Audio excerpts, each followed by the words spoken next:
going to work through an example of an elastic collision. Actually, it's multiple elastic collisions. It's sort of a cute problem. It's one of those classic physics problems that asks for something that you might not think at first thought you know how to answer. So here's a scenario. We have a basketball of mass capital M, given as 0.63 kilograms, and then on top of the basketball is a baseball, and you drop those together from an initial height of 1.8 meters, so they fall together, and the basketball collides with the ground elastically, pretty good approximation, and the baseball then collides with the basketball elastically, and the masses of these objects are set up such that in an elastic collision, after the basketball going up collides with the baseball that's still falling down, all of the momentum is going to be transferred into the baseball, and all the kinetic energy goes into the baseball. So after the collisions, you're left with a basketball just sitting at rest and a baseball going zoomy up really high. And so we want to find what the mass of the baseball is going to be if the basketball comes to rest right after the collision with it. And then we want to find how high does the baseball go. And I will suggest to you that you should try this yourself with a basketball and a baseball. It does work. And it is pretty surprising how high the baseball goes. Right. For completeness, I'm going to pick coordinates where my y-axis is positive going up the page. And the first thing we want to find out is how fast is something falling after it's fallen through 1.8 meters. And then with that information, we can start to answer these other questions.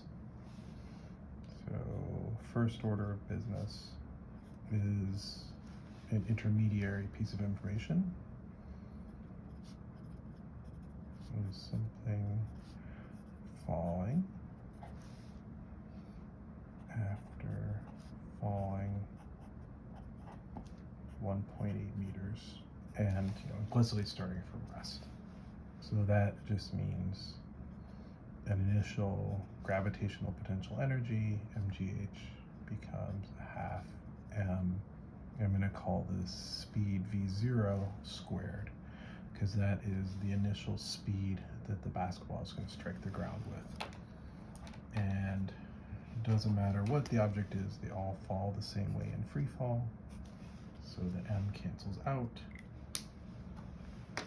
And we will conclude that v0 is root 2gh, and you work out what that is. I'll keep an extra digit. I got that to be 5.94 meters per second.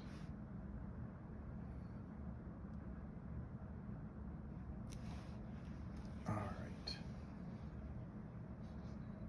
Now we have following information for the basketball.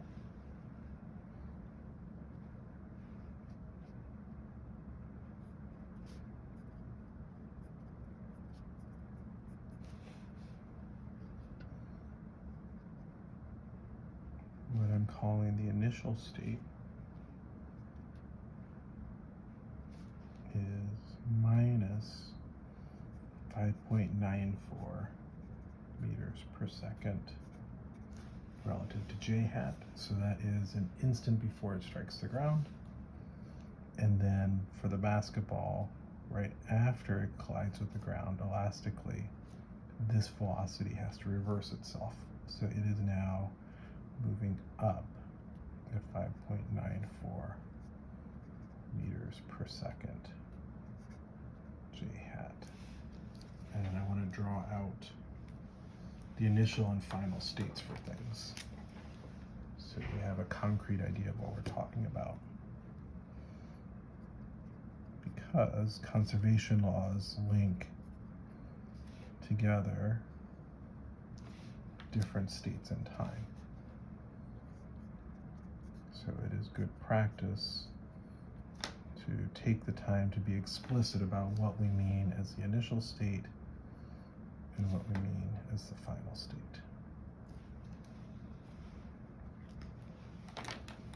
So the initial state is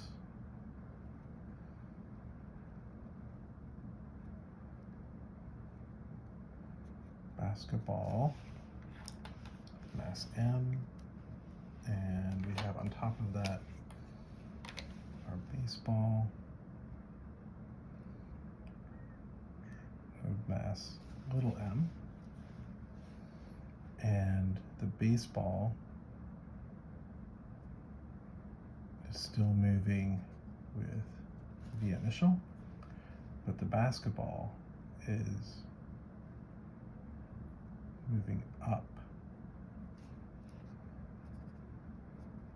with a velocity v final. So in my initial state, basketball has already collided with the ground. Basketball is reverse direction. The baseball has not reversed direction yet. After the baseball and basketball collide with each other, we have the following.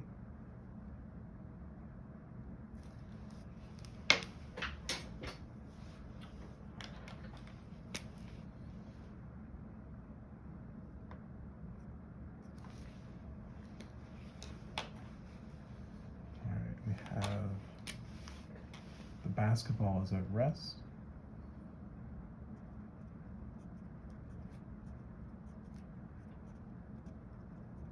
And the baseball has some larger unknown velocity that we want to find.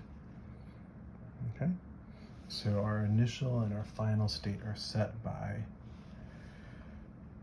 the collision of the upward moving basketball with the downward moving baseball. So in the initial state, they're moving into each other, they collide, and then an instant later in time, by the wording of the problem, the basketball is at rest and the baseball yeets off up into the air. All right, now let's look at the conservation laws we have available to us that connect these two states together. And we'll do some algebra.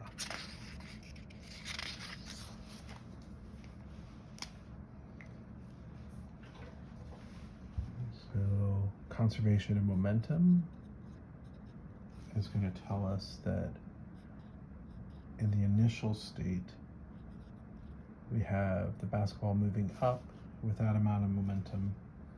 The baseball is moving down. And then after the collision, all of the momentum goes into the baseball. So mv, where little m is the mass of the baseball.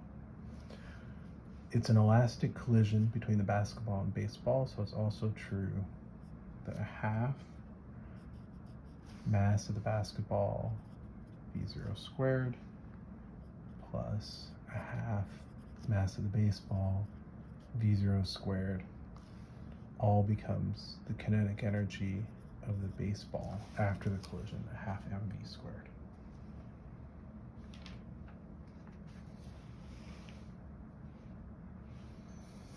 All right, I'm gonna modify these equations a little bit. For the momentum equation, we pull out the common factor of v0.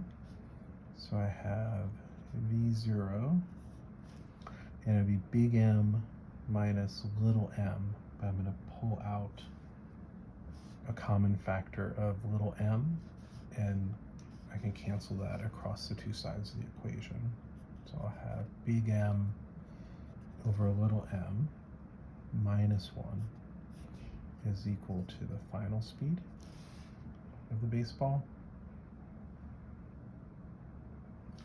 And then that's actually going to be more useful to me if I square both sides, as you'll see in a second. So v0 squared times big M over little m minus 1 quantity squared is final speed of the baseball squared. All right, so that's one equation that I want to work with. And then if I get rid of the halves, I have a similar equation out of the kinetic energy equation. So I rearrange that to get V0 squared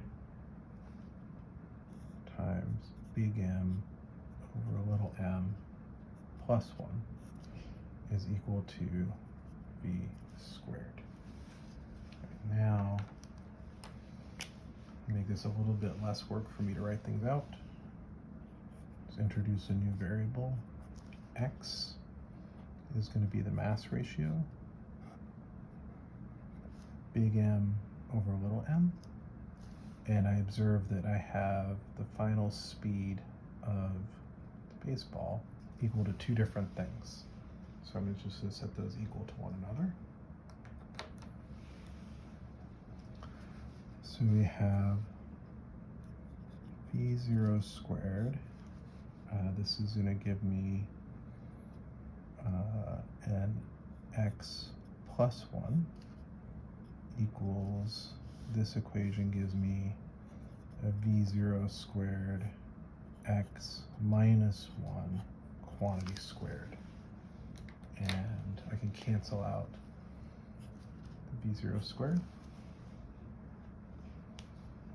So we're at x minus 1 quantity squared is equal to x plus 1. If I expand this out, I will get x squared minus 2x plus 1 is equal to x plus 1. And I can simplify a little bit. X squared minus 2x equals x. Move this to the other side, and we'll have x squared minus 3x equals 0, which I can factor into an easy form to see the two possible roots. X times the quantity x minus 3 equals 0. So I will satisfy conservation of momentum and kinetic energy through the elastic collision with two possible solutions. One solution is x equals 0, which is not pleasing because that means there is no basketball. So not a great physics solution. The other possibility is obviously then x equals 3. So the mass of the baseball is the mass of the basketball over 3, which is going to give me 0.21 kilograms, which I happen to know from physics classes, not so much from being good at baseball. That is the mass of a baseball. So this does work out. Baseballs are regulation 210 grams. So, cha-ching! That is a pleasing solution. So now we have addressed what is the mass of the baseball. For the basketball to come to rest after colliding with it, there has to be this mass ratio of 3. So the baseball is 0.21 kilograms. Now to find how high the baseball goes, we need to go back and solve for the speed v of the baseball after the collision, and then we'll see how high does it go.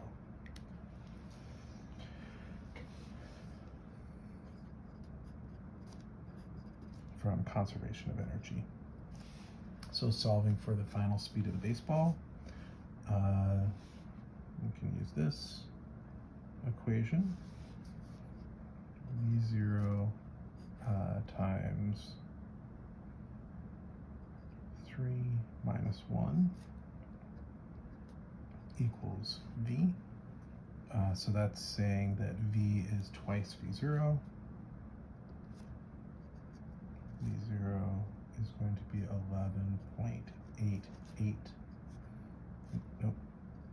V is going to be 11.88 meters per second, which is twice v0. And if we wanted to, we could be careful physicists and double check that solution from the kinetic energy equation as well.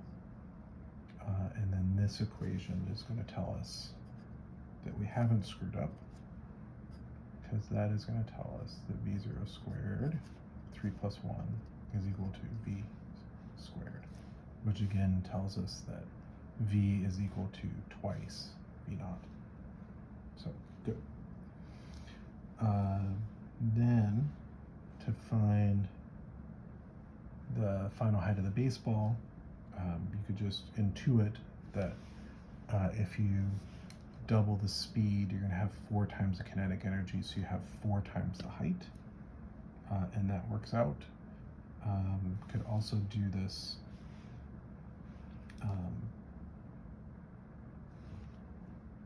from conservation of energy.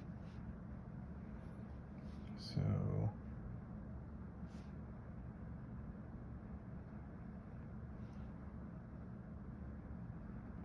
v squared m over 2 is going to be mg h in the final state, and mass of the baseball doesn't matter. And we will have h final is equal to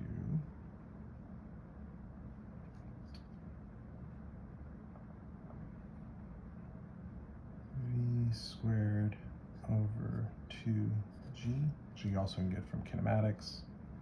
And putting in numbers for that, I get that to be 7.2 meters. So putting in 11.88 here, and the fact that you're on Earth, little g is 9.81 meters per second squared. And so this is usually a pretty surprising thing to see. The baseball, you're dropping it so it falls 1.8 meters, and it's going to shoot up in the air 4 times higher to 7.2 meters, which if you don't do that outside or in a gym where the roof is pretty tall, you just sent the baseball into your ceiling. So I would not do this in your physics lab. This is more of a phys ed or outside kind of thing to do, but fun to try. Usually surprises people when they see it.